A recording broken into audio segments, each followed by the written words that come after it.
and welcome here to TalkFCB, and welcome back to the channel here today, guys, for some transfer news and all of the updates in the world of Barca, because we are going to be talking about our official bid, the second bid now for Robert Lewandowski. Barca have submitted that today, and we are going to be discussing what the response has been like from Bayern to that offer. We're also going to be talking about Jules Kounde, some more positive reports there, really encouraging news coming out right now on our pursuit of the centre-back, and we're also going to be talking about the new La Liga fixture list released today. Lots of exciting clashes to look forward to, and some big dates to come.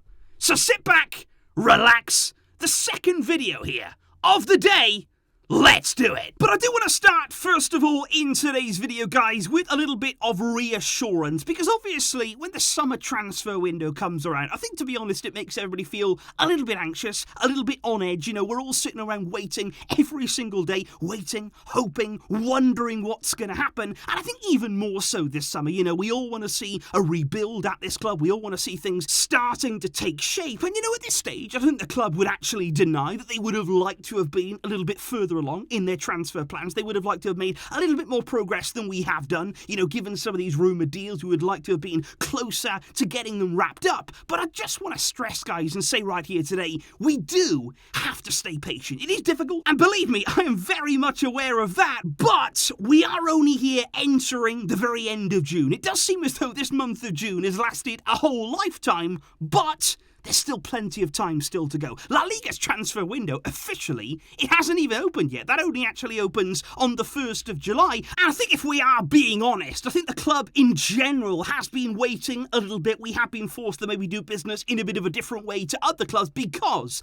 we were waiting on those economic levers. Of course, 1 week ago it was today. That was a fantastic day for the club. We finally got the full approval and go-ahead for those levers to be activated. And now, of course, it's about making sure that happens here. That's exactly what we're going to see in these final days here of the month. The club have to activate them before the end of June. That will be done, and then we can really get cracking on our transfer business. And indeed, speaking about those economic levers, and especially speaking about what's going to be possible for Barca to do this summer, I want to actually hand you over now to Javier Tebas. I want to give you some words here from the president of La Liga, who over these past 2 weeks, ever since Laporta told him basically to keep Barca out of his mouth in a negative way, well, this man has completely changed his tune. And these words right here, genuinely, they couldn't be any more sweet. Because Tebas today once again was asked about Barcelona's signings, as he often is, but this time he said, well, if Barcelona activates the economic levers, then they will be able to sign Robert Lewandowski, Bernardo Silva, and some others too. He made no mistake at all of saying, look, it is possible. I am saying now that, yeah, actually, they can do that. And he went on to say the levers have been approved by the Assembly. Now it's about executing them. And he said they know the numbers. Barca are fully aware of what they need to do. And with the TV rights and the BLM sale, they feel they can do that.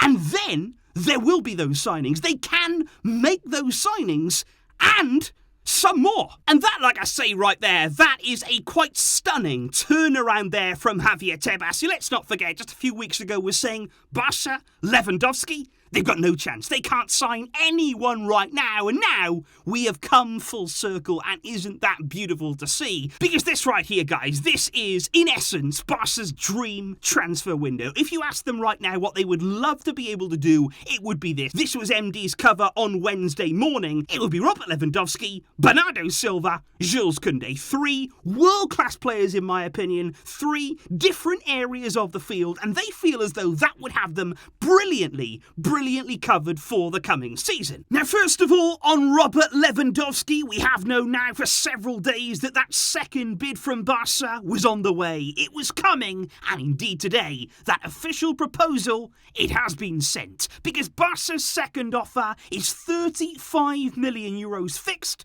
plus 5 million in variables there, which combined bring about a 40 million package for Lewandowski. That there is only a 3 million increase, of course, on our original offer. That would be 3 more in the fixed value for Lewandowski. And I do have to say that that second bid, I think it is a lot lower than everyone was expecting. I think everybody thought here that Barca was going to come in with a bigger fee. We spoke a few days ago about the fact that would Lewandowski be worth 50 million euros. Well, Barca here have only for now presented a 40 million euro package, with the feeling right now that Barca don't want to throw too much money Bayern's way all at once. They are being patient here. They're gradually increasing. They're not throwing themselves headfirst into this deal, but according to Fabrizio Romano, Bayern feel that new offer, it is not enough for Lewandowski. That is expected to be rejected or ignored, whatever Bayern are going to do this time with that offer.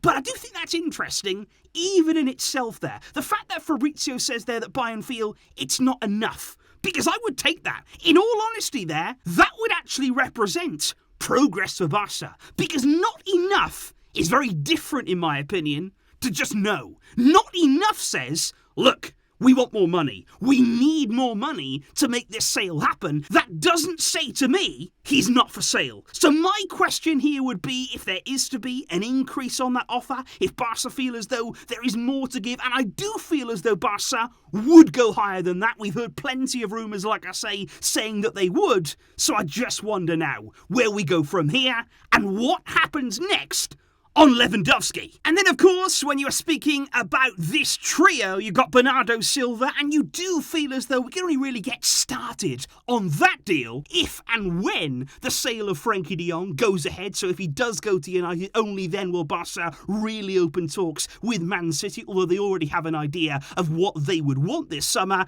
And then there's Jules Kounde. And I just wonder right now, looking at those three deals in particular, is Kounde the one who sort of made a late march here and where Barca have actually made the most progress? Well, according to Gerard Romero, that is absolutely 100% the case right now, because he says that Kounde to Barca is an operation that is actually a lot more further advanced than people may believe. He said this deal right now is actually closer than Lewandowski to Barca, and he did stress that doesn't mean that Lewandowski's not coming, but that Kounde was actually quite far along in these negotiations. And he's not alone either. It's not just about here. Gerard Romero, Helena Condis of Cope actually confirmed just yesterday that official talks had already begun, and they had now started between Barca and Sevilla. They're negotiating over that transfer fee, and things are very much underway. And the talk right now is that Sevilla still are wanting around 60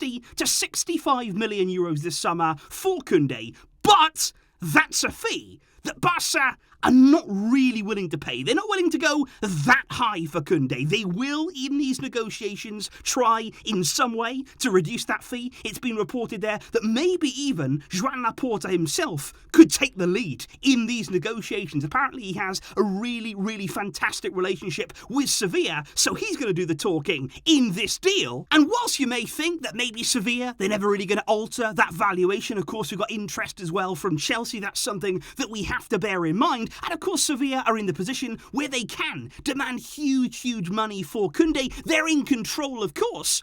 But one interesting thing that I would just bring here to your attention is that the clock for Sevilla, it is slowly ticking. It is counting down. And I say that because his contract expires in 2024, which on the face of it, you think, okay, that's not close at all. You know, they've got plenty of time. There's plenty of length left on that deal. Sevilla are still very nice and comfortable. But just think about it. If they demand this summer a huge fee, an extraordinary fee for Kounde, and price him out of a move, much like they did last summer, they made a mistake in doing that. They did go too high, and in the end, they didn't get the offers that they were expecting. If they do the same this summer, and they will be wary of that, suddenly then, he's there for another season. He stays at Sevilla for the current campaign, and at the end of next season, he's got 1 year left. He will be entering the final year of his contract, and suddenly then, you won't get anywhere near that amount. And Sevilla, in the back of their mind, they are in control. Of course, they do have full control on this deal, but they will be wary that the clock is ticking on Jules Kounde, and especially as well when you consider that it's not just about Barca with La Liga's restrictions. Every single club in La Liga, they know that if a good offer comes their way, if there's an opportunity there to make big money and have some real income coming in, you've kind of got to take that right now. That's the way that it is, and this is Sevilla's golden opportunity this summer.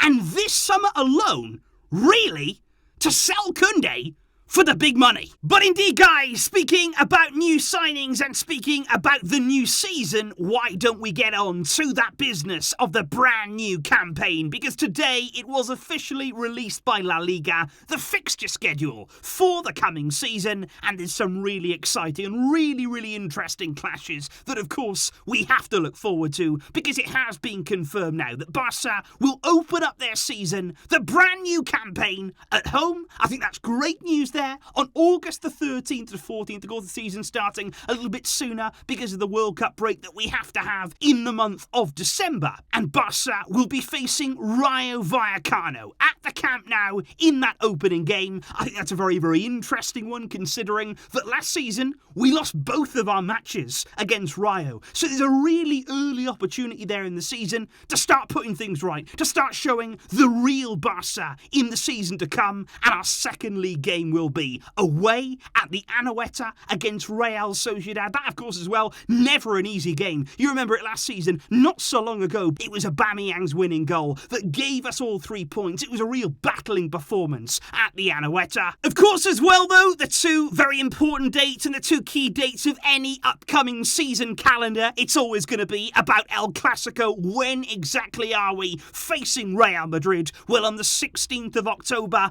Barça again will travel to the Santiago Bernabeu, as we will be looking to follow up our 4-0 victory there back in March. That will be a fantastic occasion, no doubt about that. And then on March the 19th, this time around it's Barça playing the second Clásico at home, that match there against Real Madrid at the Camp Nou. And in terms of facing Atletico Madrid, we will actually do that until 2023. Both of our meetings against them will be coming next year. On the 8th of January, we'll be heading to the Wanda Metropolitano, where again last season we were on the losing side, before on the 23rd of April we will welcome them to the Camp Nou. And of course as well, big matches, our city rivals there, the meetings against Espanyol. We will host them on the 31st of December and we will head to Espanyol on the 14th of May. That's always a fierce encounter before the final day of the season. On the 4th of June, later finish, like I say,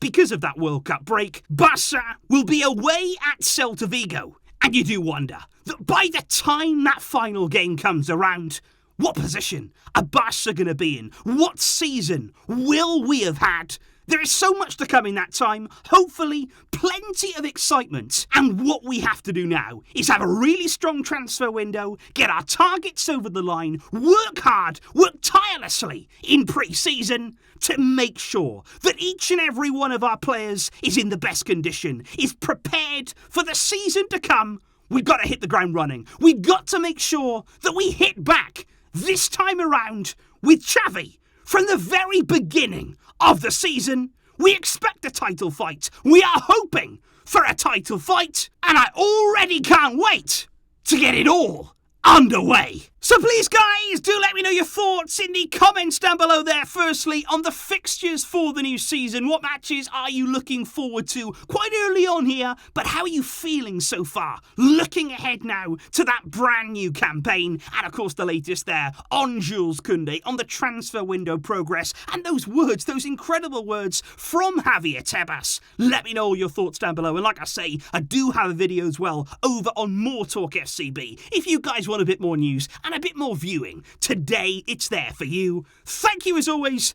for tuning in, for all of your support. Fantastic as always, guys.